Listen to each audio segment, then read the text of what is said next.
हिंदी भाषा में पाठ 19 पत्र लेखन समझाने जा रहे हैं। पत्र लेखन में सबसे पहले बच्चों जो प्रमुख बिंदु आते हैं हम उनको समझते हुए जो आपका पत्र एनुअल में आएंगे उनको मैं समझाऊंगी।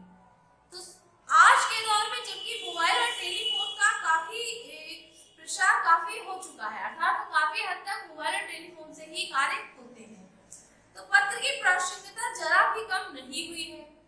जो पत्र है पहले तो पत्र से ही एक दूसरे को समाचार पत्र दे देते, अपनी कुशलता का पत्र दे देते, किसी को बधाई पत्र देना है या आमंत्रित पत्र भी देना है, किसी को शिकायती पत्र देना है या प्रार्थना पत्र देना है, तो हर कुछ हम पत्र के माध्यम से ही करते थे। लेकिन जब से ये मोबाइल फोन वगैरह टेलीफोन वगैरह चल गया तो कुछ इसमें कमी आनी चाहिए, परंतु नहीं। हाँ, हम सगे संबंधियों से पत्र के माध्यम से फोन से बात करते, परंतु फिर भी पत्र की अहमियत जो कि त्यों ही है, अर्थात जब हम कहीं अप्लाई करते हैं, किसी को अपनी बात कहनी होती है, कहीं हमको शिकायत करनी होती है या किसी को हमको आमंत्रित करना होता है, तो हम पत्र के माध्यम से ही करते हैं। तो बच्चों पत्र लेखन का हमारे जीवन में एक महत्वपूर्ण स्थान है।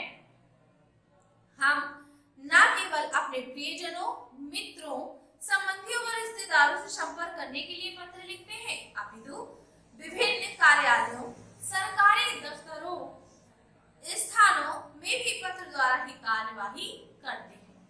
अर्थात पत्र लिखते समय हमें कुछ ऐसे प्रमुख बिंदु हैं जिनको ध्यान में रखते हुए पत्र लेखन का कार्य करना चाहिए। तो कौन कौन से हैं बच्चों हम समझते हैं। सबसे पहला बिंदु है पत्र लिखते समय आत्मीयता का परिचय देना चाहिए।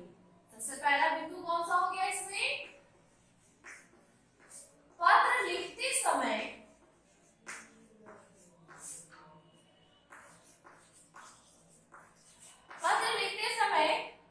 आत्मीयता का परिचय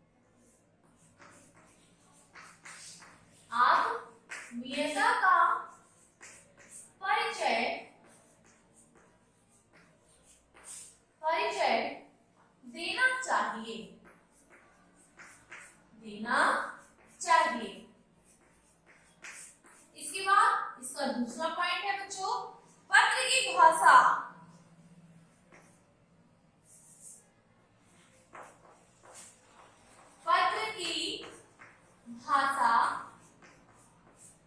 सरल,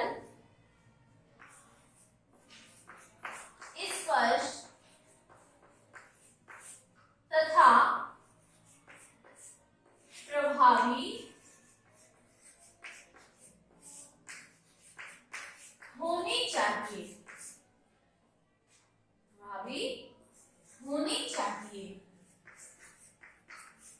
इस बार तीसरा पॉइंट है बच्चों, पत्र के माध्यम से उसके लिखने का उद्देश्य स्पष्ट होना चाहिए। पत्र के माध्यम से उसके लिखने का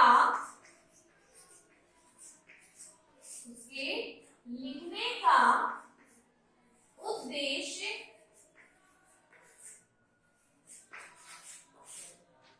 स्पष्ट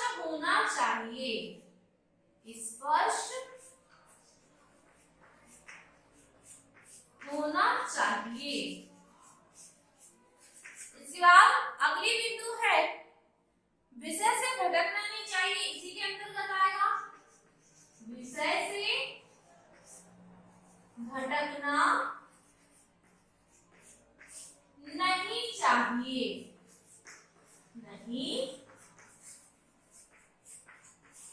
चाहिए। और इसके बाद चौथा पॉइंट है, पहला पॉइंट कौन सा हुआ बच्चों, पत्र लिखते समय आत्मीयता का परिचय देना चाहिए। दूसरा, पत्र की भाषा सरल, स्पष्ट तथा प्रभावी होनी चाहिए। तीसरा है पत्र के माध्यम से उसके लिखने का उद्देश्य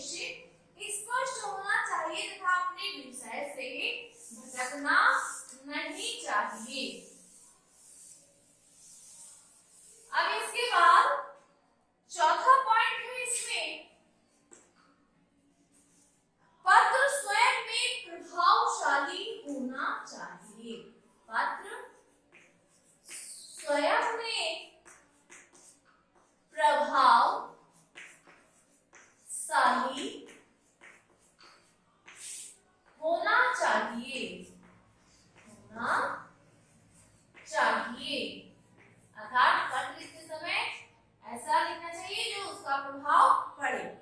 इसके बाद है ऐसी शैली का प्रयोग करना चाहिए जिसमें रोचकता और उत्सुकता हो। ऐसी शैली का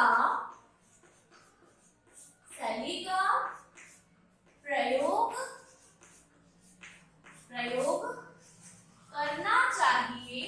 करना चाहिए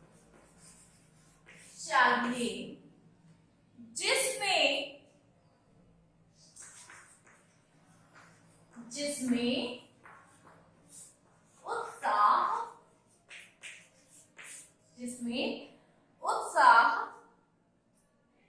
और रोचकता हो।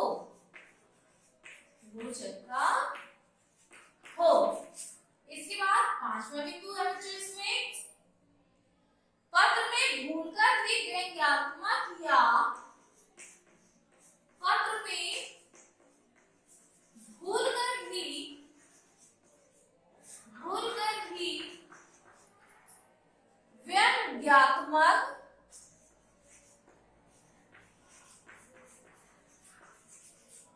व्यंग्यात्मक या द्व्यर्थी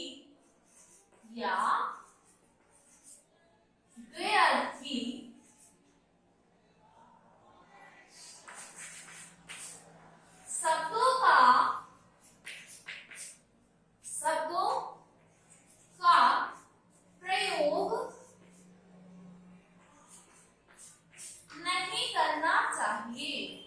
नहीं करना चाहिए। तो बच्चों ये पॉइंट हुई आपके पत्र लेखन के समय स्मरण रखने योग्य बिंदु। तो हमें पत्र में सबसे ज्यादा क्या ध्यान रखना है कि भाषा स्पष्ट और सरल होनी चाहिए। पत्र लेखन समय में सरल भाषा का प्रयोग करना चाहिए तथा ऐसी भाषा जिससे उत्सुकता और रोचकता बढ़े।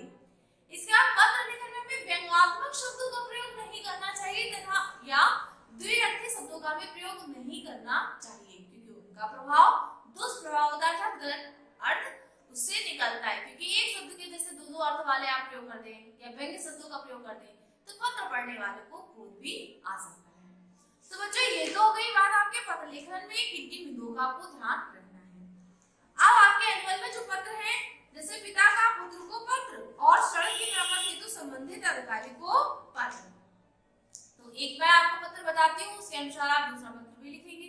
जैसे पिता का पुत्र को पत्र, तो सबसे पहले हम राइट हैंड साइड लिखेंगे 971 साधन भवन छत्तीसगढ़ मेरठ, इस तरीके से छत्तीसवाड़ा मेरठ, इस तरीके से लिखेंगे एड्रेस। उससे नीचे दिनांक डालेंगे। फिर पत्र में अपने लिखेंगे हम कहाँ पर, यहाँ बाएं साइड लिखेंगे, क्या लिखेंगे, प्रिय राहुल अर्थात संबोधन लिखेंगे, सुखाशीष। तुम्हारा पत्र मिला, पिता का पुत्र को पत्र मिल रहा है क्योंकि तुम्हारा पत्र मिला, तुम्हारी माताजी को तुम्हारा पत्र पाकर बड़ी प्रसन्नता हुई। बड़ा भाई और तुम्हारी दादी भी पत्र पढ़ करके खुश थे। तुम पढ़ने में तनिक भी लापरवाही मत करना। प्रातः का व्यायाम और विद्यालय के बाद सायंकाल को खेलना कभी भी बंद मत करना। भोजन और नाश्ता समय पर ही करने की आदत बनाए रखना। सैर सपाटे के समय ना खोना और अच्छे मित्रों की सदैव खोज करते रहना। ईश्वर तुम्हें सफलता प्रदान करता रहे। फिर इसके बाद पैरा चेंज करके, तुम्हारी माता जी तुम्हें आशीर्वाद देती हैं। तुम्हारे बड़े भाई और दीदी का स्नेह भाव भी तुम तक पहुँचे। तुम्हारा छोटा भाई मुकुल भी नमस्ते कहता है। अगली छुट्टियों में घर अवश्य आना। तुम्हारा पिता राजेंद्र त्यागी। तो इस प्रकार से बच्चों ये पत्र लेखन हुआ।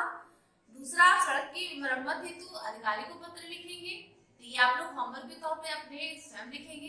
तो बच्चों इस प्रकार से पत्र लेखन नामक जो चैप्टर है ये पूरा होता है। आशा करती हूँ कि पत्र लिखते समय हमें किन किन बिंदुओं का ध्यान रखना चाहिए तथा किस प्रकार से हमें पत्र लेखन करना है